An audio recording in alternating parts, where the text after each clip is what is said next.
make sure that I'm not in the way of any. This is Kumite in Tennessee. Happened this past weekend. And there was no true analyst for the commentary duo, right? BTD, this guy right here, really great player, old school player. Hopped on commentary towards the end to help out Katana Prime. But Katana Prime he's not really an analyst. He's more of a play-by-play commentator, at least when it comes to Soul Calibur. There's nothing wrong with that. I absolutely love KP's commentary, especially on the Open Series. Really dope. So I kind of want to look over a few of the matches. I don't know if we'll just look over from what we have here, right? We're at 4 hours and 49 minutes. And I think the tournament ends at like 6 hours. That'd be an hour and a half. Yeah, we'd have like an hour and a half, right, of match analysis broken down probably. I think that's pretty dope. So I guess we could just take it right from here, right? This is Giraffe Cankles. He's actually an online player. I don't really think he got to play too much offline before the pandemic. BTD, of course, super old school player. I'm going to turn it down a little bit so that I'm not talking over the so that you guys don't have to hear too much of the commentary, because it's not really about the commentary. It's more about like any analysis that I decide to put into it, right? So first things first, Giraffe Cankles has multiple characters. He plays Setsuka and he plays the Solomon. And I'll be quite honest, I think that one of those matchups is a little better into Xianghua than the other. That character being Setsuka. So seeing him pick Zas here, even though I know a lot about this character and I know that this matchup it's still winnable, but it's a lot harder. Like it's a -2 compared to Setsuka's either even or -1, right? So it was odd seeing him go for this pick here. And I really want to ask him about it. I really do. Oh, here we go. We're getting into it. Sweet. I don't have to. I don't want you guys to have to hear too much of KP. I think it's KP and Vandy. Vandy had to commentate. That was sick. Oh, I like the start of round there. You know, pretend to whiff a button, kind of use a cancel. Okay, so this was a knowledge check. This was a matchup check right there at the very beginning. I absolutely love the matchup check. Right there. That was a matchup check. He uses non-charge 6-6A to see if Mick, I'm sorry, not Mick, rest in peace Mick, to see if BTD was going to use the auto GI in between or after, right? Because you can actually mash the auto GI and it'll come out as it'll come out if they decide to use ooh, nice GI bait. It'll come out if they decide to use if Zas tries to use the charge version, the auto GI will proc and get her the lethal hit. There was a lot of control that first round. I appreciate the staggers from Giraffe Cankles. See, oh, look at that. That was nice. So I wish I could go back easier. Feels bad. Here it is, right? So he's gonna go for a step block here, right? But he goes for a step block and then another step. And BTD calls it out pretty hard, and then that jump read. I like that, you know, just does not want to get wall splat there. Would rather possibly eat a 3B because the 3B is going to be less damage. Oh, a 3B or a full crouch 3B. He's going to be less damage than that 4K from Xianghua. That was a really smart thing to do from Giraffe Cankles, mainly because he had already established that he's going to step a lot earlier with that 6B. Ooh, 0 on block. Nice stuff. I kind of like reverse ledge there as an option. I won't front, right? Because Xianghua, if she's putting herself into the can mix-up situation of the lethal hit or the break attack, right, then you only really have to worry about the lethal hit. I think the lethal hit is usually the go-to option because it's a high vertical, right? So if they do the slower option, you can duck and you can sidestep if they do the slower option. So they usually actually go for the full lethal most of the time. Interesting attempt there, right? Tries to go for a fuzzy duck and absolutely gets blown up for it. Goes for like a fuzzy duck, stands back up, and BTD calls that out pretty hard there. That was nice. That's just a 50-50. So it's pretty unfortunate, and it's like plus on block too, right? So goes for a jump attack, trying to assumes that BTD is gonna go for that low. He was conditioned. He was peppering that low out of stance there a lot. I probably would have went for a crouch there too. Ooh, no whiff. See, if you ever make Xianghua whiff, because you don't get too often, it's really hard to make Xianghua whiff. If you can ever make Xianghua whiff, you gotta capitalize. He makes the whiff happen there, right? And I think that he was assuming the second part of the string was gonna come out, and when he didn't, instead he just stayed in his face to have that like mental advantage instead of going for something big and possibly getting blown up. I don't think that Xianghua was really Ooh, was really gonna be able to do anything there. So I would have gone for the whip punish for sure. Right, you don't want to get counter hit retract, and that's something else to worry about. So he really weighed his options there, his risk reward. BTD tried to step off the wall there and got hit by the full crouch 3K, and then right into the super F. I think with a curse there, because your back is to the wall, you're probably better off stepping. Right, your back is to the wall. Zos has a curse on you. He tries to step out of the corner. Right here. Right there, your back is to the wall, and there, you have enough life that you won't die from a 3AB or a 3AK. 3AK, you're far enough away from the wall that 3AK won't push you to the wall, and you're close enough to Zos that he won't be able to kill you off a 3AB, which is like what you want most of the time, right? So because of that, instead of going for like a mid or an AA, right, even going for a low, everything's risky. You see that one curse right here makes everything way too risky. A step would have just immediately annihilated the situation. BTA would have won that first game clean, like no problem at all. He would have been up 3-1 that first game. Baited a bar out of Giraffe, and like kind of showed him that he's ready to, you know, deal with the Zos CE. People do still press buttons a lot into it, especially in low life situations like that. Like, it really confuses me. We're 3 years into the game. You know it really only kills you at low life. Nice. See, like I said, he was really peppering those lows at him. So he really had to worry about the low there. And that time he actually jumped over it with the 9B. Oh, tries to go for the either the CE or the soul charge. I'm not sure what got stuffed there. I actually can't tell. Let's see. Oh, it doesn't even show what got stuffed there, assuming it was maybe a soul charge. There's a lot of plus frames on that, so that could be a thing. Oh, assuming that they were going to come in. Giraffe does not get the real combo here. Oh, and then the drop. Oh, that's so painful to watch. You know, okay, so the true combo there, the combo that you should usually go for if you land this, is you block, then you 6 BK after you block so that you're facing them, right? You have a little bit of stun time there.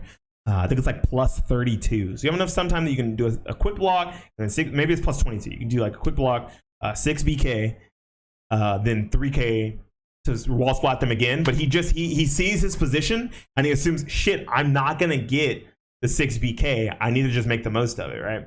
So making the most of it also means that you need to get this 2A plus B here instead of going for a 6-6A plus B or an 8A plus B. So he goes for the full big damage combo that you get on the worst side wall you can get. And for some reason, just whiffs on Shangwall. Super unfortunate, and then, yeah, BTD closes it out right after. You know, it's an unfortunate drop, but those things do happen in Soul Calibur 6 a lot, so it's just something you have to deal with. Yeah, unfortunate, but it happens, you know? It's not something that, oh, goes right back into it. You know, and here I would have assumed that maybe a character switch would be nice. Oh, goes for a bigger punish, right? That's minus 16, so going for the BB there instead of guaranteeing a curse, right? There's no meter on either side. So what do you need a curse for as Zos right now? Oh, the big boy combo, and then goes for the reset after. Oh, he had the whip, but not quite on the 3B. I like this this first GI bait. I guess we can swing it back to that right there. That 4-4 behold is an amazing GI bait, right? Because it's also 0 on block. So if BTD doesn't step and just fully blocks it out, then they're 0 in each other's faces. Sure, Shangwa has some pretty good mix there, but it's not like so detrimental at the health. Oh, K6 again tries to go for that sidestep, that turnaround 2A plus B, and gets a 2A instead. Just gets to close it out because of it. I like the knowledge check. Did not work out for him very well, and then assumes that a stagger is coming here, right? I'm sorry, assumes that there's not going to be a stagger. What just happened there was Giraffe just pressed a button, right? After this 4A, which is an auto GI, right? He blocked it out, and then here he assumes that BTD is going to go for a stagger, or that he's going to go for the stance by doing 4A hold down, 4A hold 2, I guess. That's what we'll call it, right? For the sake of argument. But instead he just lets the full string rip and he gets counter hit. It's a lot of damage on counter hit too, right? Shangwon gets one of her bigger combos. Ooh, gets to go for a reset instead. BTD really likes that sequence, and I don't see Giraffe Kinkles calling it out. He did 6BA into the full crouch 3K like 3 times there. He had the read there, right? So Giraffe Kinkles, after seeing all these lows, finally goes for a 4K, but the low that BTD does is actually too fast. I don't think that what he did there was punishable. Did he go for a 6XB? Yeah, 6xb is actually safe on block at -8, right? And that's a kill if he doesn't drop that yet. I'm not sure if BTD knew that or was just assuming that he was going to press a button, because a lot of ZOS players do like to press buttons after 6BB. Oh, goes for the slow mid, trying to check something, and once again, I mean, that wasn't a situation where you really think about CE, I guess, because there was no curse. I like to call that the lag low that works offline. If you're not ready for that, 2-2A is still going to hit you. You're really slow low, but if you're like doing like a bunch of steps, or you're doing buttons from long range to kind of poke and contest, you cannot get that on Xianghua. Oh, he doesn't know. Yep, and I think that's gonna kill. Whenever you're at low life in Soul Calibur, you actually do more damage with your CE specifically. I don't know if everything does more damage, but CE does, right? So if that wouldn't have killed normally, it was gonna, especially because of the guts.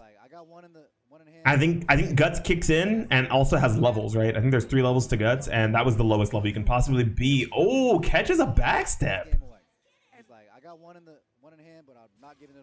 That was an interesting round start too, because the other rounds, I think Mick. I'm sorry, I think BTD. I keep saying Mick because the beginning of his tag is Mick, because it's in reference to one of our players who passed away last year, or maybe it was earlier this year, who is also, I think, a Tennessee boy.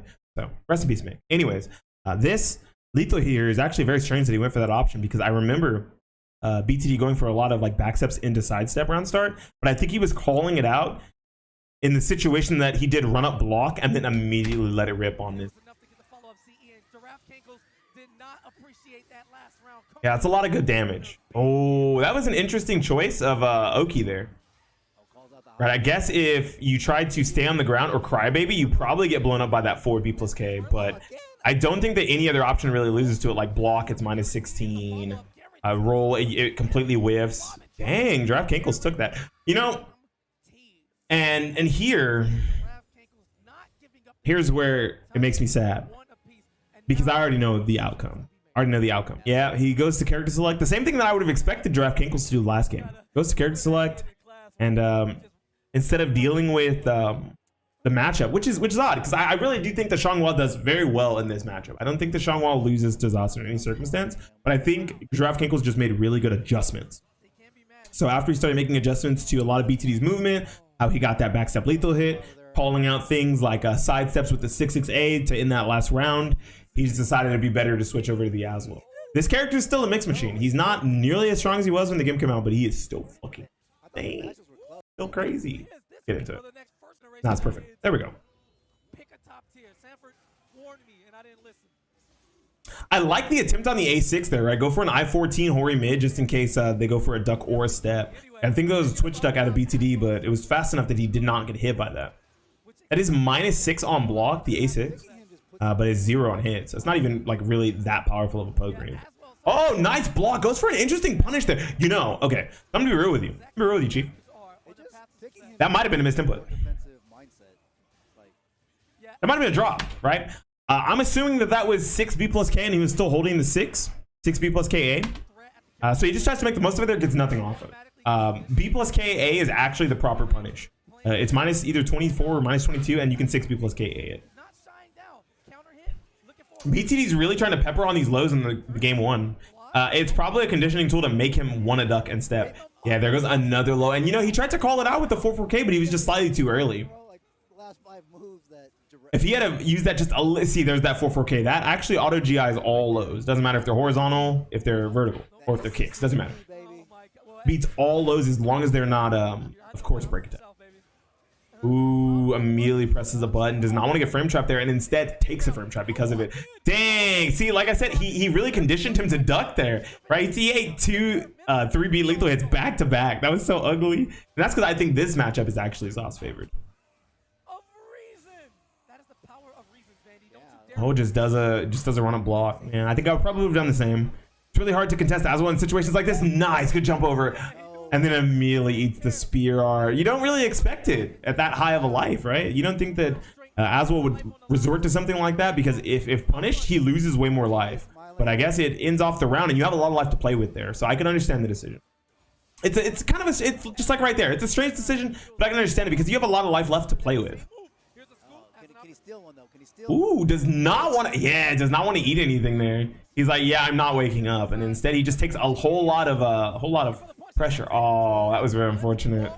I gotta see that again. Do it again. I love it when they do. I believe he tries to run in with a button here, right? Tries to run in with maybe yeah, he tries to run in block to catch timing and then 4A because the last situation that happened there, yeah, very unfortunate. The last situation that happened, right? When you look at a situation where Giraffe Kinkles did run up block in the last set, he tried to use 6 BB to get a lethal hit. But right there, that would have pulled Aswell in, and look at Aswell's health. Right? I don't think in that situation, other than like a soul charge, you're in a pretty bad spot. Because look at the weapon he has. He clearly has sword when this happens. Because the last thing that happens, he has sword. So what do you do here, right? He doesn't have spear. You don't have to worry about it. So you just do a run up block, which is the unfortunate part, and then he goes for a 4A. If he had just waited a little bit longer, he actually had a punish for the win there. But you know, as well it ends well. I like to say. BTD was pretty happy about that win.